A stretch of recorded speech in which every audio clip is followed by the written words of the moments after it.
Hey, what's up guys? We have 22360 here, back with a new video, and as you can hear, my voice has gotten much better since my update video. And this video has been a long time coming.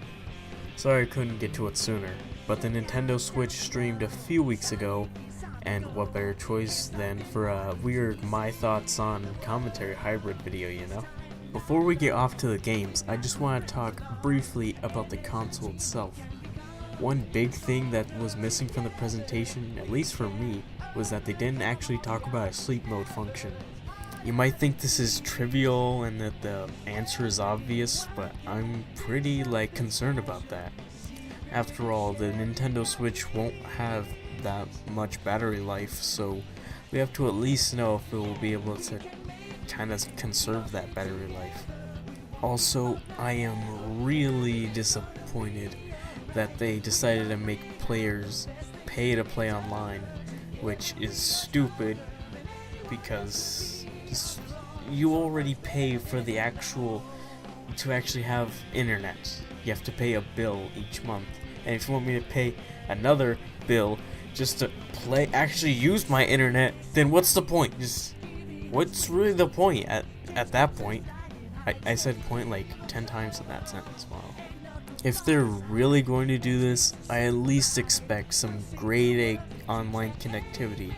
After all, the Wii U wasn't the best, it just was kind of below average. It's just honestly a really dumb decision for a hybrid console. That's a big thing too, a hybrid console. So yeah, I'm not cool with that. And yes, I do know that there's a free trial that will end in about fall. I am aware of that, but no launch titles whatsoever, at least to my knowledge, can actually connect online. In fact, the first game that can have online connectivity is ARMS, which, what better segue to hop into that game than now. ARMS is a new IP for Nintendo, which is a surprisingly bold move for them, especially so early into the console's life cycle. It's only about a couple months after it launches. Either way, I really like the gameplay from what I originally saw. I know everyone was really skeptical, yeah, this seems like a pretty, gimmicky motion control game, but I personally liked it. I thought it looked really cool. I mean, a ranged boxing game? Now that is just perfect, and it's exactly what I expect out of Nintendo. The game, as far as we know, features two characters, Springman and Ribbon Girl. Yeah, that's not the most creative names, even by Nintendo standards, but whatever. And from what I'm hearing, the game's controls seem to be really responsive and work well, given that you actually want to use motion controls, that is. Indeed, there is motion controls optional, and that I think is really good. I think that's great, and I hope more games in the future will do this. I mean, after all, the Switch seems to be pretty motion control heavy, which kind of is not a good thing, but we'll have to wait and see, definitely. Okay, now here's where the problems start to arise. Not with the game itself, but how the Switch is designed. First, to get it out of the way, Splatoon 2 looks great. I mean, it's Splatoon, but so much more. You have hairstyles, new maps, a seemingly deeper story, and all new weapons. Now, that's all nice and all, but what's the one thing we all play Splatoon for? The one thing we actually bought Splatoon for, really? Online play. So, pretty much Splatoon was like Nintendo's Overwatch before Overwatch. Or is Overwatch Blizzard's Splatoon? Who knows? But what do you have if you subtract the internet from Splatoon? Sure, not very interesting platform game. I mean, I like the single player alright, but it was just okay. Not great, not horrible, but okay. And that's where I'm worried with Splatoon 2. Will it have free online? Nintendo's website said that you will have to pay for most games. Could this be an exception? I really hope so, and if it isn't, well, at least give us CPUs to fight against on, local co-op. Oh, local co-op, that too. We also need local co-op for sure. After all, the Switch can do that. I mean, I don't know. Maybe I'm rambling about this, but I really am concerned about what they're aiming with this game specifically. So, Mario in the city? Alright, I guess, but I really do question what the intent of that city hub is for, but hopefully we find out soon. Besides that, it seems like a pretty interesting game. I was kinda cold towards it at first, but I've grown to like it more and more as I've seen its positives, thanks to seeing everyone else's Switch videos. So definitely will pick that up. Also, Mario's hat should never have eyes. Ever. I mean, cool story bro, good game, but I have Mario Kart 8 and all the DLC, so I don't know if it's worth my time honestly. But if you don't have Mario Kart 8, well, number one, what's wrong with you? Number two, just buy this then. Just go for it. Alright, so hear me out. I'm not the biggest Zelda fan. I've played through Ocarina of Time, which I will do a my thoughts on later, so expect that in the near future. I also have A Link to the Past on the Virtual Console on my Wii U. So yeah, but personally I couldn't really get into them probably because of how trivial some hints can be onto where you need to go to progress.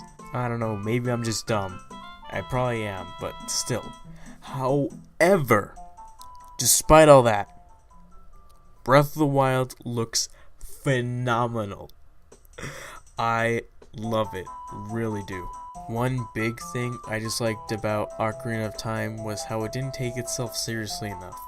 It didn't feel like there were any high stakes at risk. It was just like, Ganon's here, beat him, you saved the world. It didn't feel like any lives were at risk.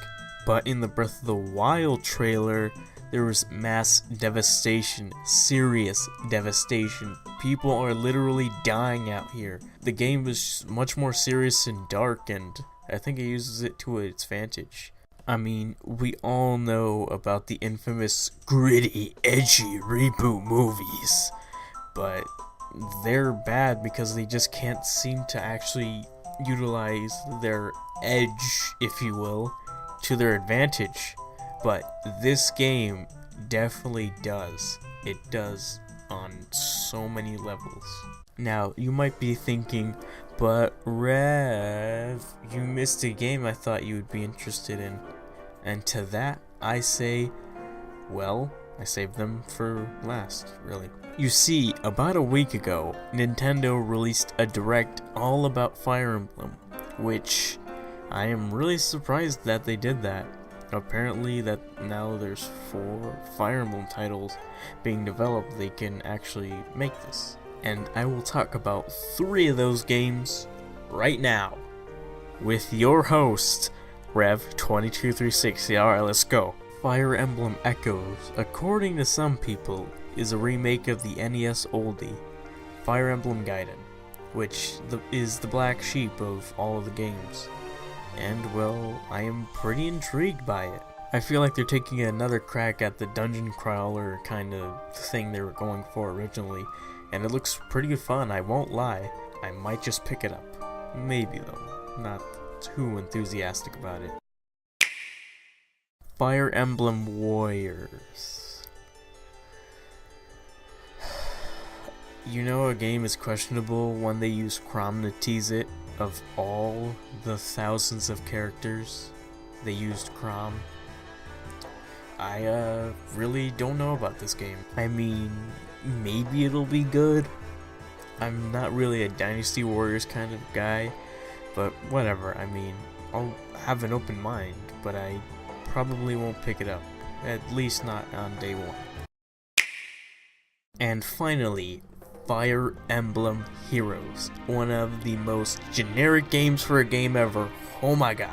Anyways, it looks like a mini Fire Emblem with its own mini story too, that not only fits as a narrative, but it also works to tie both the game's story and the game's core mechanics in, which is summoning past Fire Emblem heroes and villains.